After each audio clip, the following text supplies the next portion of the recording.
अस्सलाम वालेकुम welcome back to the video. कैसे हैं आप लोग? अच्छे होंगे व्यूअर्स। इस वीडियो में हम बात करने जा रहे हैं वन एंड ओनली पेपकोइन के बारे में। इससे पहले जो मैंने वीडियो बनाई थी पेपकोइन के ऊपर, उसमें मैंने आप लोगों को बताया था कि पेपकोइन जो इस वक्त अपनी एक मेजर सपोर्ट लाइन के ऊपर आया हुआ है, जिसको हम लोग ट्रेंड भी कह सकते हैं कि भाई हम लोग को यहाँ से मार्केट बुलिश होती हुई नजर आई है।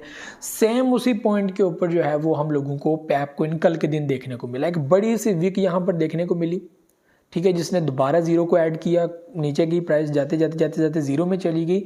और यहाँ पे अब जो है वो प्राइस ने जो क्लोजिंग की है, जो वो कल की कैंडल जो क्लोज हुई है वो 104 के अंदर हुई है, यानी कि उसी पोजीशन के अंदर। और यही वो पॉइंट था जिसके बारे में मैंने पिछली वीडियो में बताया था कि भाई ये जो लाइन है ना, इस पॉइंट के अंदर, ये इससे नीचे जब भी जो है वो आप लोग, या कैंडल की क्लोजिंग से नीचे होगी तो फिर हम लोग कह सकते हैं मार्केट नीचे गिरने जा रही है। लेकिन ऐसा नहीं हुआ है कि वीक देखने को मिली, ऊपर ही जो है वो क्लोजिंग देखने को मिली 104 के ऊपर मार्केट ने कैंडल क्लोज की। आज की कैंडल जो है वो ग्रीन नजर आ रही है और इस वक्त मार्केट जो है वो थोड़ी सी बुलिश नजर आ रही है 106 के ऊपर। ये बहुत अहम पॉइंट है। और पेपकोइन आपको पता है कि इसकी ऑडियंस बहुत ज़्यादा स्ट्रॉन्ग है, इसको सपोर्ट करती रहती है, फॉलो करती रहती है। और जितना इसने 3-4 मंथ में जो एक पब्लिक की नज़र में अपना इमेज बनाया है, जिस तरह बिटकॉइन आगे बढ़ा और उसी के साथ साथ जो है वो पेपकोइन भी आगे बढ़ रहा है। और पब्लिक देख रही है कि भाई ये मीम प्रोजेक्ट जिस तरह की प्रॉफिट क्यों दे रहा है, और ये बाइनेंस पे भी लिस्ट है, ये बहुत बड़ी अपॉर्चुनिटी है। तो पेपकोइन की ऑडियंस इस चीज़ को लेकर बड़ी जो है हैरान होती है और ये भी सोचती है कि यार अगर ये प्रोजेक्ट एक टाइम पे इतना बुलिश कर गया तो अंदाज़ा नहीं लगा सकते कितना प्रॉफिट आप लोगों को जस्ट उस टाइम के अंदर जो है वो हो सकता है, जितना आपको किसी बड़े प्रोजेक्ट के अंदर नहीं होता। वो बड़े प्रोजेक्ट में आपको जो है वो इन्वेस्टमेंट बड़ी करनी पड़ती है।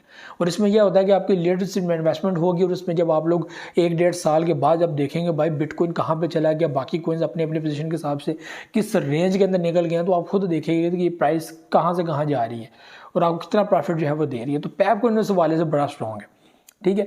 तो पेपकोइन का जो मोटिव है वो भी स्ट्रॉन्ग है। तो पेपकोइन का एक और चीज़ मैं आपको बता दूं, यहाँ पे बहुत सारे लोग कहते हैं क्या ये 1 पैसा जा सकता है, ठीक है, ये बहुत इंपॉर्टेंट है। क्या ये 1 पैसा जा सकता है? तो भाई होने को तो कुछ भी हो सकता है, लेकिन वही बात है कि इसके अंदर बहुत सारी चीज़ें करना पड़ती हैं, लाइक मेन नेट, ठीक है, उसके ऊपर सप्लाई को कम करने का कोई ऐसा जो एल्गोरिथम डिज़ाइन करें, कुछ भी मैकेनिज्म बनाएं, वो बर्न पोर्टलिंग एंड बहुत सारी चीज़ें इसमें आ जाती हैं, ठीक है। सिस्टम को स्ट्रॉन्ग फास्ट बनाने के लिए आप लोग क्या कुछ कर सकते हैं, ये सारी चीज़ें जो अभी तक मुझे नहीं लगता पेपकोइन के अंदर नजर आई है। पेपकोइन बाइनेंस पे लिस्ट है, इसका उसको फ़ायदा फुली हो रहा है। हकीकत बात है, सिर्फ बाइनेंस पे लिस्ट होने का फायदा इसको हो रहा है, इसका यूज़ केस अभी तक कोई कुछ नहीं है, ठीक है। एक जो है वो कॉन्ट्रैक्ट डेस्क पे बैठा हुआ है और उसके ऊपर काम हो रहा है, बाइनेंस पे लिस्ट है, डेट्स इट, पब्लिक सपोर्ट कर रही है।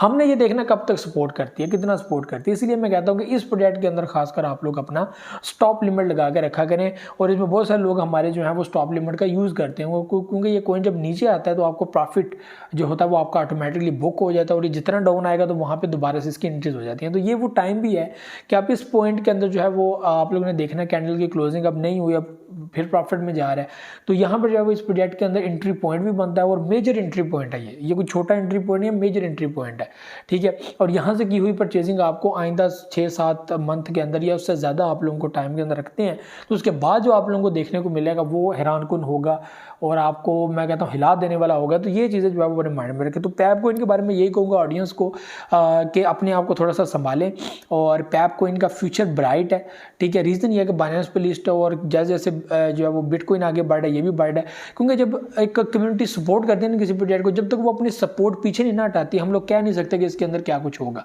ठीक है। तो अभी क्योंकि सपोर्ट कर रही है इसलिए हम लोग इसकी बातें करते हैं, तो ये इंपॉर्टेंट भी है।